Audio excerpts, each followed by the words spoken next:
quoi? Il n'y a pas de greffe. Mais ça agit sur les greffes, je le disais tout à l'heure. C'est la réimplantation d'organes, là, ou la réparation, en fait, parce que ça va relancer la microcirculation. Donc dès lors que ça relance la microcirculation, tous les fluides y circulent pour la régénération des tissus. Ah oui, quand c'est pas coupé vraiment. Et oui, parce que quand c'est coupé, c'est coupé. Ouais, oui. D'accord, on peut recoudre, Ouais. mais ça sera toujours coupé. Bon, il y a maintenant les chirurgiens qui ont vraiment leur touche d'aller en profondeur, mais ça ne relancera pas la microcirculation, qui elle va relancer tous les fluides et va faire que les tissus vont avoir la nourriture qui leur convient pour la régénération. Et la nourriture se trouve dans le sang. Ça accélère en fait. Oui. Ça accélère. Oui. La greffe peut prendre, mais avec les micro-sensus, ça accélère. Oui, mais souvent dans les greffes, il y a 80% de rejet. Et avec les sangsues en pose de sangsues, il y a 0 rejet. Ah, c'est un fil conducteur, quoi. Ouais. Oui. Ça accroche. Ah oui, c'est... Bon, lui aussi, c'est un médecin naturopathe de l'époque. Donc voilà, pour dire qu'en Allemagne, ça se procédait aussi en 1811. Donc vous voyez qu'il lui aussi, c'est-à-dire qu'avec un grand nombre de... Ah oui, c'est pour dire, ah oui, ça aussi, ça a un impact.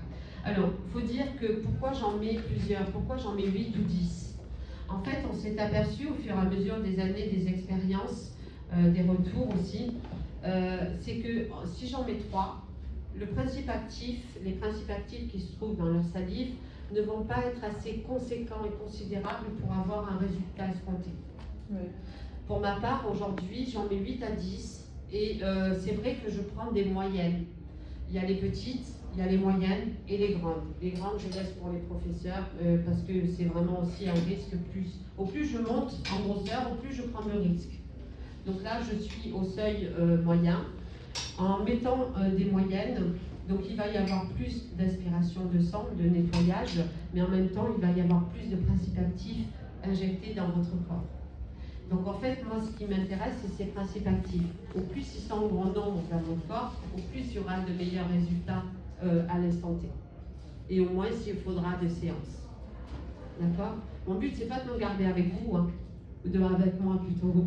C'est vraiment de vous libérer et que vous ayez conscience que c'est une médecine qui a fait ses preuves et qui les fait encore et qui les fera encore demain. Mais seulement, tout est cadré, il y a vraiment des normes à respecter et auxquelles je m'y engage aujourd'hui parce que c'est la santé de, alors je n'ai pas de clients, de mes patients, des gens qui viennent me voir pour ça. Donc là, j'explique un petit peu, dans la sangsue a un système nerveux, a un système urinaire, a des intestins. Elle est vraiment un être vivant à part entière. Elle a un système hormonal et c'est vraiment donc ce qu'on voit là. Ah, on voit, vous arrivez à voir là le. Oui. Ok. C'est la marque qu'on a après la morsure. En fait, c'est leur mâchoire. Elles sont dotées de plus de 240 dents et elles ont une ventouse à chaque extrémité. Alors ça, c'est la tête, c'est la mâchoire, c'est là où elles vont mordre. Mais ça fait mal quand vous la posez? Alors, où on le sent ou on ne le sent pas. Pour ma part, il y a des moments où je n'ai rien senti parce que je me les ai supposés, je me les pose encore aujourd'hui. Les bienfaits sont tellement énormes que ce serait dommage de passer à côté. Et en fait, pour certains, on ressent un pic comme une piqûre, et pour d'autres, ça fait comme la sensation de piqûre d'ortie ou de, vous savez, déjà quand on va chez le kiné, on se fait poser des électrodes. Oui. Voilà, ça fait cette sensation, voilà, c'est gérable. Mais maintenant, il y a autre chose aussi, c'est que quand on les pose, alors on peut ressentir ces sensations, mais ça ne dure pas 2-5 minutes. Parce qu'elles ont un anesthésiant dans leur salive. Vous voyez, c'est bien conçu. C'est vraiment très très bien conçu. Elles se reproduisent comment?